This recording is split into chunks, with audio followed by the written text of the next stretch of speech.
Okay, so I'm going to talk about the global impact of the coronavirus and how it has affected the economy both in the United States and worldwide.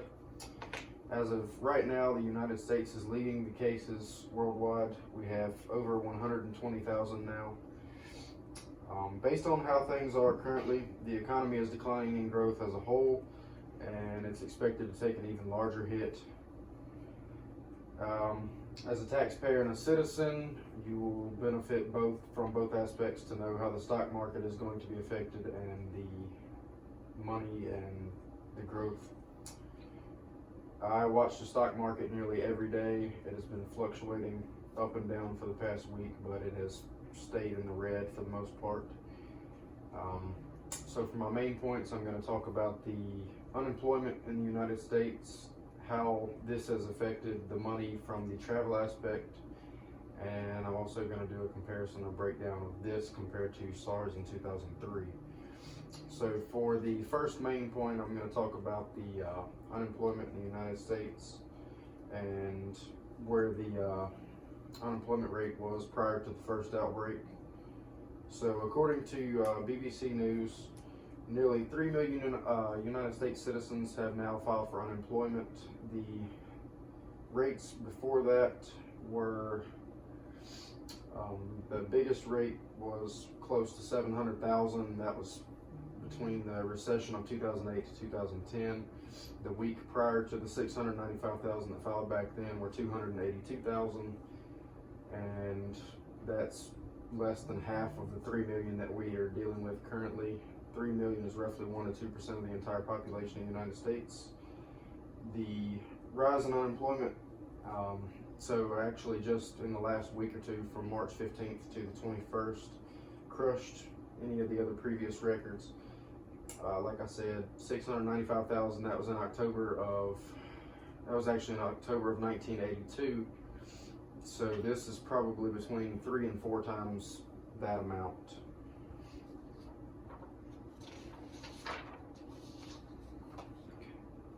The unemployment totals are within 500,000 of the initial estimate. Wall Street did a breakdown and a prediction of where that was going to fall as far as unemployment in the United States total. And as it sits now, they're within 500,000 of their initial estimate, and it's only climbing. The numbers are highest in Pennsylvania, California, New Jersey, Ohio, and New York is starting to get right up there with New Jersey, because New Jersey come in second, and they're right there beside each other, so it's about the same now. And for the second point, I'm going to talk about travel, whether that be planes, cruise ships, and even just regular auto vehicles, anything that runs on gas, diesel fuel.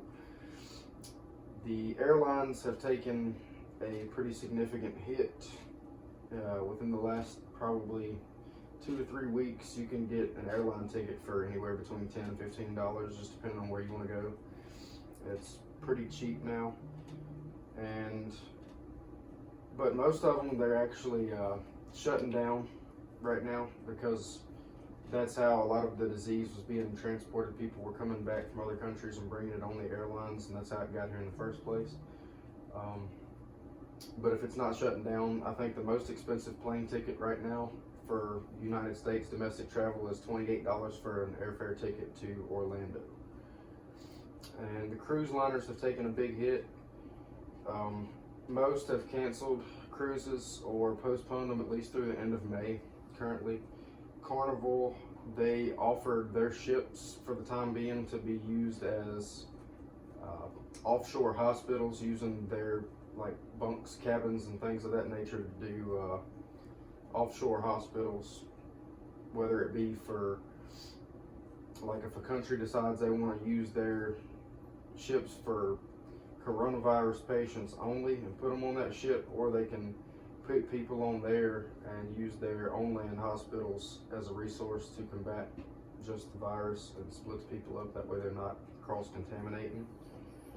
And if you do decide that you want to go on a cruise right now, you can get tickets between $25 and $30 a person for just a basic room, something like that. The rates for that are down similar to how the planes are. And even something like a regular motor vehicle, as I previously stated, is being affected right now.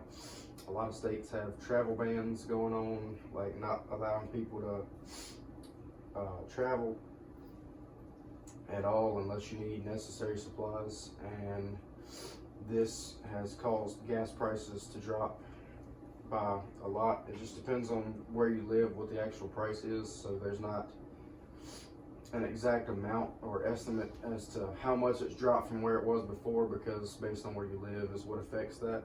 However, it has dropped significantly, and it is looking like it's going to stay that way for a long while.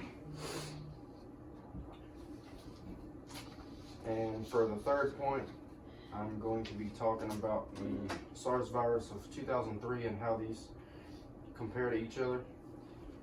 According to American Progress, the current pandemic is expected to be much more severe. During SARS, China had control of probably 4% of the entire world economy, and currently they're sitting at about 16.3. So they went down when that virus happened. The total growth for the year of the worldwide economy dropped between 0.5% and 1%, and that was when they controlled only 4% of the total GDP. And with it being 16.3, they're estimating it's going to be 4 to 5 times less, or rather more of the money is going to go away because of this virus, that it's probably going to drop 4 to 5% of the growth for the entire year just in this 2-month span or 3-month span, however long this virus lasts. So if the GDP, with the way things are now, it's expected to basically everything's just going to come to a halt, and there's not going to be really any profit within the next month or two. And just in the month of February, when we first started dealing with this, the growth rate went from 50 to 35.7, similar to it was compared by the Wall Street people and the economists from American Progress and Market Watch, and those guys, they compared this just in that 1 month to the total 2008 yearly that recession that we dealt with back then. And so with it being that much of a drop in that 1 month compared to the entire year of a recession, they're expecting that this is going to hit very hard for a lot of people. And with SARS, China lost $40 billion. That 1% that they lost for the year, that's $40 billion. So if this is 4 times that, you're looking at anywhere from 140 to 160 billion dollars lost in that in this short little time frame. I know it started over there around December, so they're basically losing 40 to 50 billion dollars a month in their total growth rate. And for concluding this, I spoke about how this is affecting unemployment, how it's affecting the travel worldwide, both whether it be nationwide, like with your vehicle, or worldwide with planes and boats and things like that. And I finished up kind of by comparing it to SARS and how the numbers break down to that, and that they're expecting this is going to be a much more significant pandemic. And so I believe that what we can take from all this is that we as a world population, that the people that are on this earth that inhabit it today, as opposed to back then, everybody has went through something of some sort, but this is a total new playing field for us, and we've never really seen something with these circumstances, so we just kind of have to do the best we can and be prepared to take it head on and deal with the money aspect of things. And I thank you for your time.